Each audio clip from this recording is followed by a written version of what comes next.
ರೂಪಾಯಿ ಢಮಾರಾಗಿದೆ, ಡಾಲರ್ ಬಲು ಜೋರಾಗಿದೆ. ಸರ್ವಕಾಲ ಇಂಧನದ ಭಯ, ರೂಪಾಯಿ ಬೆಲೆ ಬೇಜಾರನ್ನ ತಂದಿರುವಂಥದ್ದು. ಇಂದು ಬೆಳಗ್ಗೆಯೇ ಬರೋಬ್ಬರಿ 19 ಪೈಸೆ ಕುಸಿತವಾಗಿದೆ. ಮೊದಲ ಬಾರಿ 93ರ ಗಡಿ ದಾಟಿದಂತಹ ರೂಪಾಯಿ ಕುಸಿತ. ಡಾಲರ್ ಎದುರು ಮತ್ತಷ್ಟು ಕುಗ್ಗಿದಂತಹ ರೂಪಾಯಿ. ಡಾಲರ್ ಎದುರು ಇಂದು ರೂಪಾಯಿ ಮೌಲ್ಯ 93.08 ರೂಪಾಯಿ. ನಿನ್ನೆ ಬರೋಬ್ಬರಿ 49 ಪೈಸೆ ಕುಸಿದಿತ್ತು ರೂಪಾಯಿ ಮೌಲ್ಯ. ಅಮೆರಿಕಾಗೆ ಸೋಲಿನ ರುಚಿ ತೋರಿಸಲಿದೆಯಾ ಹಾಗಿದ್ರೆ ಇರಾನ್ ಸುಪ್ರೀಂ ಖಮೇನಿ ಹತ್ಯೆ ದೊಡ್ಡ ಎಡವಟ್ಟು. ಇರಾನ್ ಯುದ್ಧದಲ್ಲಿ ಈಗ ಅಮೆರಿಕ ಸಂಪೂರ್ಣವಾಗಿ ಏಕಾಂಗಿಯಾಗಿದೆ. ಇಸ್ರೇಲ್ ಟ್ರ್ಯಾಪ್ಗೆ ಬಿದ್ದರೆ ಅಮೆರಿಕ ಅಧ್ಯಕ್ಷ ಟ್ರಂಪ್, ಇನ್ನು ಇಸ್ರೇಲ್ನ ನೆತನ್ಯಾಹು ಬೆನ್ನಿಗೆ ದೊಡ್ಡ ಅಮೆರಿಕಾಗೆ ಮುಳುವಾಗ್ತಾ ಇದೆ. ಗಲ್ಫ್ ವಾರ್ ಇನ್ನು ಕೂಡ ಇರಾನ್ ಯುದ್ಧ ತೀವ್ರಗೊಳ್ಳುವಂತಹ ಎಲ್ಲಾ ಲಕ್ಷಣಗಳು ಕೂಡ ಕಾಣಿಸ್ತಾ ಇದೆ. ಯುದ್ಧದಲ್ಲಿ ಅಮೆರಿಕಾಗೆ ಶುರುವಾಗ್ತಾ ಇದೆ ಹಿನ್ನಡೆ. ಯುದ್ಧದಿಂದ ಹಿಂದೆ ಸರಿಯಲಾಗದೆ ಅಮೆರಿಕ ಒದ್ದಾಟವನ್ನ ನಡೆಸ್ತಾ ಇರುವಂಥದ್ದು. ವಿಯೆಟ್ನಾಂ ನೆನಪಿದ್ಯಾ? ಅಮೆರಿಕಾಗೆ ಇರಾನ್ ಪ್ರಶ್ನೆ ಮಾಡ್ತಾ ಇದೆ.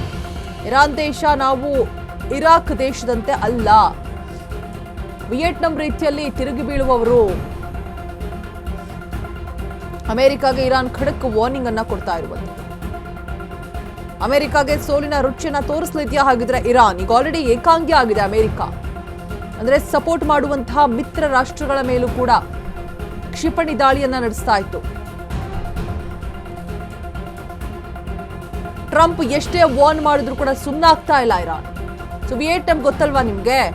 ನಾವು ಇರಾಕ್ ತರ ಅಲ್ಲ, ವಿಯೆಟ್ನಾಂನ ನೆನ್ಪು ಮಾಡ್ಕೊಳ್ಳಿ ಅಂತ ಹೇಳಿ ವಾರ್ನ್ ಅನ್ನ ಕೊಡ್ತಾ ಇರುವಂಥದ್ದು. ಇನ್ನಷ್ಟು ತೀವ್ರಗೊಳಿಸ್ತಾ ಯುದ್ಧವನ್ನ ಅಂತ ಹೇಳ್ಬಿಟ್ಟು ಇರಾನ್ ಎಚ್ಚರಿಕೆ ಕೊಡ್ತಾ ಇದೆ. ಯುದ್ಧದಲ್ಲಿ ಅಮೆರಿಕಾಗೆ ಶುರುವಾಗಿದೆ ಈಗ ಹಿನ್ನಡೆ. ಯುದ್ಧದಿಂದ ಹಿಂದೆ ಸರಿಯಲಾಗದೆ ಅಮೆರಿಕ ಒದ್ದಾಟವನ್ನ ನಡೆಸ್ತಾ ಇರುವಂಥದ್ದು. ವಿಯೆಟ್ನಾಂ ನೆನಪಿದ್ಯಾ ಅಂತ ಹೇಳ್ಬಿಟ್ಟು ಅಮೆರಿಕಾಗೆ ಇರಾನ್ ಪ್ರಶ್ನೆ ಮಾಡ್ತಾ ಇದೆ. ನಾವು ಇರಾಕ್ ದೇಶದಂತೆ ಅಲ್ಲ, ಮೊದಲೇ ಹೇಳ್ಬಿಟ್ಟಿದ್ರು ಅವರು.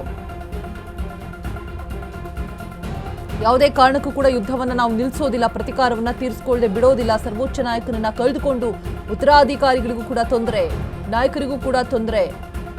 ಯಾವುದೇ ಕಾರಣಕ್ಕೂ ಬಿಡೋದಿಲ್ಲ, ನಿಮ್ಮನ್ನ ಯುದ್ಧದ ಒಂದು ಇತಿಹಾಸವನ್ನ ಸೃಷ್ಟಿ ಮಾಡ್ತೀವಿ, ನಿಮ್ಮ ಮೇಲೆ ಯುದ್ಧ ಮಾಡಿ ಅಂತ ಬಿಟ್ಟು ಏನು ವಾರ್ನ್ ಮಾಡಿದ್ರು ಅದರಂತೆ ಇದೀಗ ಕ್ಷಿಪಣಿಗಳ ಗೋಡೌನ್ ಆಗಿರ್ಬೋದು, ರಾಕೆಟ್ ಇಟ್ಟಂತಹ, ಡ್ರೋನ್ ಇಟ್ಟಂತಹ ಗೋಡೌನ್ ಎಲ್ಲವನ್ನು ಕೂಡ ಸರ್ವನಾಶ ಮಾಡಿದ್ರು ಅಮೆರಿಕ. ಯಾವುದಕ್ಕೂ ಕೂಡ ಜಗ್ಗದೆ ಕುಗ್ಗದೆ ಯುದ್ಧವನ್ನ ದಿನೇ ದಿನೇ ಮುಂದುವರಿಸ್ತಾನೆ ಇದ್ದಾರೆ. ಅಮೆರಿಕ ಇದೀಗ ಏಕಾಂಗಿ ಆಗಿದೆ. ಯುದ್ಧದಲ್ಲಿ ಅಮೆರಿಕಾಗೆ ಹಿನ್ನಡೆ ಕೂಡ ಶುರುವಾಗಿದೆ ಅನ್ನುವಂತಹ ಮಾಹಿತಿ.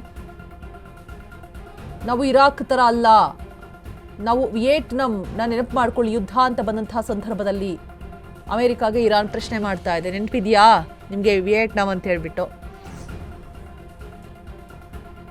ಇನ್ನಷ್ಟು ತೀವ್ರಗೊಳ್ಳುವಂತಹ ಯುದ್ಧ ಲಕ್ಷಣಗಳು ಎಲ್ಲಾ ಕಡೆ ಕಾಣಿಸ್ತಾ ಇದೆ.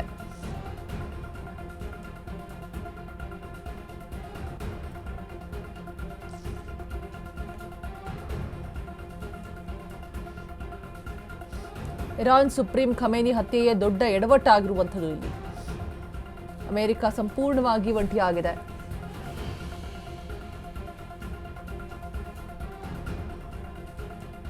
ಸೊ ಇಸ್ರೇಲ್ನ ನೆತನ್ಯಾಹು ಬೆನ್ನಿಗೆ ನಿಂತಿದ್ದಂತಹ ಅಮೆರಿಕಾಗೆ ಇದೀಗ ಶಾಕ್ ಶುರುವಾಗಿರುವಂಥದ್ದು. ದೊಡ್ಡಣ್ಣ ಅಮೆರಿಕಾಗೆ ಮುಳುವಾಗ್ತಾ ಇದೆ ಗಲ್ಫ್ ವಾರ್. ಇನ್ನಷ್ಟು ತೀವ್ರಗೊಳ್ತಾ ಇದೆ ಇರಾನ್ನ ಯುದ್ಧ.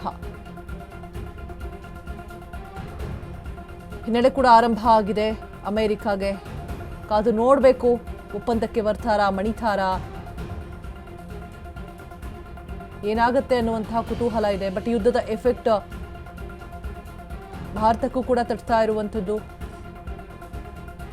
ತೈಲಗಳಿರುವಂತಹ ರಾಷ್ಟ್ರಗಳನ್ನೇ ಟಾರ್ಗೆಟ್ ಮಾಡಿ ಉಡೀಸ್ ಮಾಡಲಾಗ್ತಾ ಇದೆ. ಸೊ ಏನಾಗಬಹುದು ಅನ್ನುವಂತಹ ಭೀತಿ. ಸಾಕಷ್ಟು ಅಮಾಯಕರ ಪ್ರಾಣವನ್ನ ಬಲಿ ತೆಗೆದುಕೊಳ್ತಾ ಇರುವಂಥದ್ದು. ಇರಾನ್ ಸುಪ್ರೀಂ ಖಮೇನಿ ಹತ್ಯೆಯೇ ಇಲ್ಲಿ ದೊಡ್ಡ ಎಡವಟ್ಟಾಗಿ ಪರಿಣಮಿಸ್ತಾ ಇದೆ. ಇರಾನ್ ಯುದ್ಧದಲ್ಲಿ ಈಗ ಅಮೆರಿಕ ಸಂಪೂರ್ಣವಾಗಿ ಒಬ್ಬಂಟಿಯಾಗಿ ಹೋರಾಡ್ತಾ ಇರುವಂಥದ್ದು. ಹಿನ್ನಡೆಯ ಕೂಡ ಆಗ್ತಾ ಇದೆ ಅನ್ನುವಂತಹ ಮಾಹಿತಿ.